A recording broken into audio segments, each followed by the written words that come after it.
Okay, so I have to talk about this visit, and I have an article here from the Washington Post, which is hilarious, and it also has some interesting innuendo. And the first thought that came into my mind when I saw this, heard about this visit of Biden to Kiev, was that they must be desperate. They being the Biden administration and his allies, whether they be in Ukraine or in D.C. or London or wherever. So you also had the news that the administration contacted Russia. Uh, Now we're gonna have differing. We're never gonna get the full story behind that, I'm sure, unless the Russians decide to let it out. But some people are suggesting they asked permission from the Russians. Um, but there's no way to know that. But they actually contacted Russia before him going to Ukraine, which is interesting. And it's so amazing, you know, the level of absolute depraved, comedic, sadistic, humiliating political blunder that's going on here. Um, Coming at this time when the media narrative is shifting against Ukraine, at least insofar as they don't believe Ukraine's going to win anymore. We're seeing that in all of our media now. Those of us who have been watching this war from the beginning I felt maybe by late summer, early fall that there was no way Ukraine could win. I kind of had a feeling from the beginning that Ukraine was going to lose, but by late summer, early fall, I was sure. Before they even did their Pyrrhic victory at Kherson or Kharkiv, their other Pyrrhic victory, I knew. So Biden goes there. Him coming at this time, it doesn't show the world a position of strength or a position of leverage. It actually shows the opposite. And just because 40% of Americans might believe the BS, or maybe 30% at this point, that doesn't matter to the other 7.5 billion people in the world, or however many. I mean, we're talking the United States public is so out of touch anyway at this point. But now here we have this whole thing, and this plays, as the Duran pointed out, this plays right into the hands of the Russian politicians, ironically enough. Just like so many decisions on the part of our feckless leaders here have, this decision to go to Kiev at this time really plays into the hands of the Russian politicians. Now they can go to their public and say all sorts of things. Aha, look how weak they are. Aha, we're winning. Or, what was the one that Duran pointed out? Oh, we can say, oh, yeah, by the way, Russian public, you really are fighting the Americans. You're not fighting Ukraine, see, because the United States president is coming in. So there's all sorts of talking points they're just handing over to Russian politicians. And I don't know if Americans really have been, most Americans are just completely divorced from even considering that. They're so clueless. Okay, so the whole U.S. policy, from the provocation of the war in the first place to everything since then, has played into the hands of the very politicians in Russia that London and Langley say they want to get out of power, to take out of power. It's made Putin stronger. It's made Dmitry Medvedev stronger. It's made Kadyrov a world superstar. And these are the people that apparently the bozos at the CIA want to force out of power. Or it's not the CIA, though. Those people aren't stupid like that. It's these neocons, Kagans. It's these all of these academic uh, little twerps, and they're just weak human beings, and they're stupid people that think they're smart. And the CIA, unfortunately, is getting caught up in this. And this is what I have to say to every government worker: are you going to sit by and watch a small group, I'm sure, relatively small group of political hacks destroy your future? There needs to be some more dissent from the inside. Government workers have a right, okay, to raise these issues, and they're legally protected. And I just think that this whole thing of government workers, whether they be in the CIA or the FBI, they're just going to put their heads down in the sand and be pathetic. Well, that's not going to work out for a lot of the younger people if they take that mentality. The younger generations of government workers are going to have to take a stand because, this is looking like a complete disintegration of the institutions. And I mean, if if I had 20 years left or 30 years left in government service or something like the FBI, and I just was one of those people who was principled and wanted to do my job and make a difference, I would be very alarmed right now. And I think we need, so, that's my message to government workers. But here we go with this article. This is just such a clown show. We got here we go. The plane ultimately did not throw. So here they go through this whole story about how in the article they say,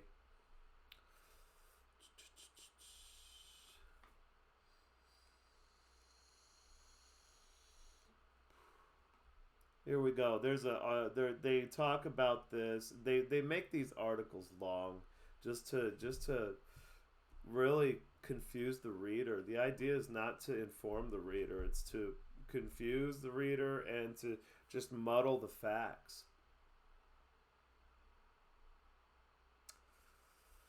All right, so yeah, okay.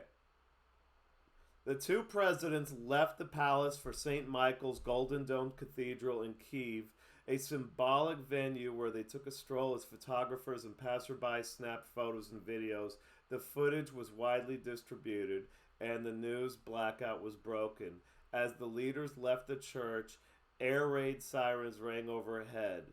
The lady, some lady or man, whoever this spokesperson is, said the sirens went off because of the threat of a missile attack in connection with the departure of a Russian plane. So what their story is that a Russian plane took off somewhere in Russia, in Russian territory, hundreds of kilometers away, and they tracked it with their radar, which they can do because the Americans are giving them all of those we are providing all those capabilities. But so they're saying that was why it's a precautionary measure whenever the planes take off from Russian territory that could potentially fire a missile that might hit the area. So that's what they're saying. Now, here's the thing. Let's look at the video, which I'm sure, if you have, hopefully, if you haven't seen it yet, then you're going to see it here.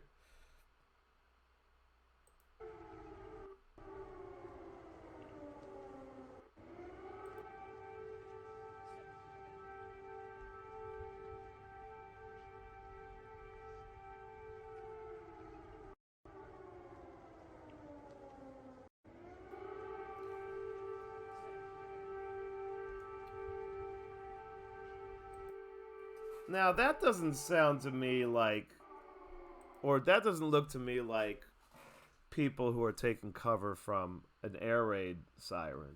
Okay, so this is the thing is if this was a serious air raid siren, they would have taken the president, they would have put him away, and they would have done it. Because now, here's the thing. If I'm an American citizen that really, wants to see things run properly, I would be asking, why did they let him walk around when there were air raid sirens going on? And why didn't they immediately go get him and take him to cover?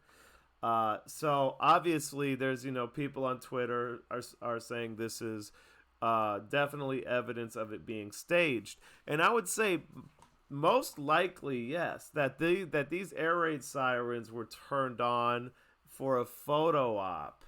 Like they had some crazy idea that they were going to manufacture this scene impromptu, by the way, probably with very little preparation. And it's really quite sad. I mean, I wouldn't. I hope this person doesn't think that after the war's over, whoever put this production together, that he was going to get a job, somewhere notable. Maybe he'll get a job like at one of the intelligence agencies. But so it's amazing. They're doing this photo op using the sirens as like a prop. This is this was. I'm sure there's no threat. They can insert the plausible deniability they need by saying an airplane hundreds of miles away took off. Okay, and we'll see if anybody can verify that or not. I'm sure somebody on the internet can. But it was all just for a photo op. And then you have the Washington Post here dutifully giving us the proscribed rendition of what happened. Now, there was a couple other, so I think that's just amazing. I think that's just absolutely amazing. Now, here's one very, very interesting piece of innuendo. So they make it a point in this article, which was probably carefully crafted in coordination with officials, who knows who, but officials were involved. Okay, they make it a point to say, unlike previous visits from presidents to war zones like Iraq and Afghanistan, the U.S. obviously does not have a military presence on the ground in Ukraine, which made a visit from the sitting president all the more challenging. So they really want to make a point to say we have no military presence here. It's almost like when someone is gaslighting you sarcastically almost, I mean, it's very pedantic for them to, in such a way try to gaslight people, but it works on a lot of people. They really don't respect their audience here.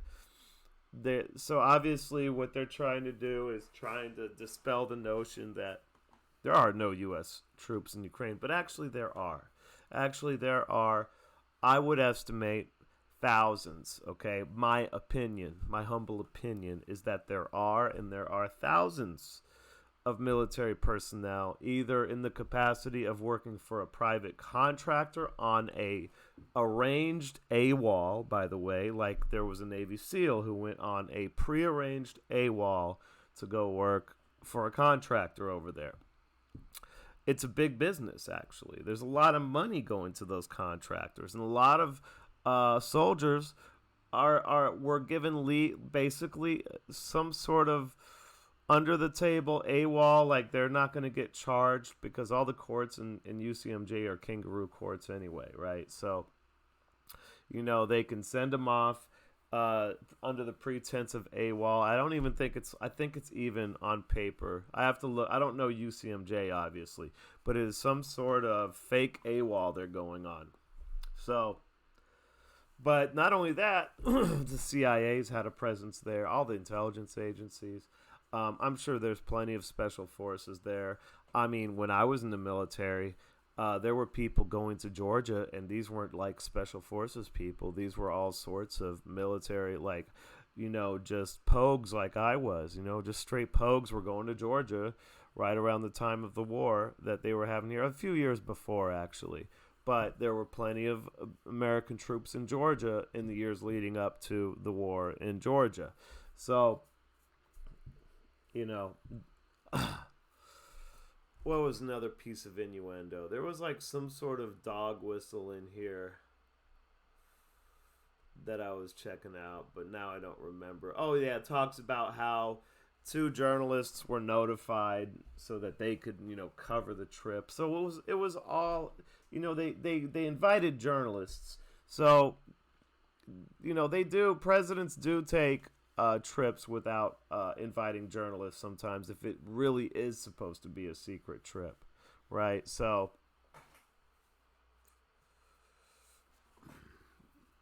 I just don't. It's just amazing the level of incompetence going on here. All right, well, I'm gonna leave it at that because I gotta go to sleep. I am out.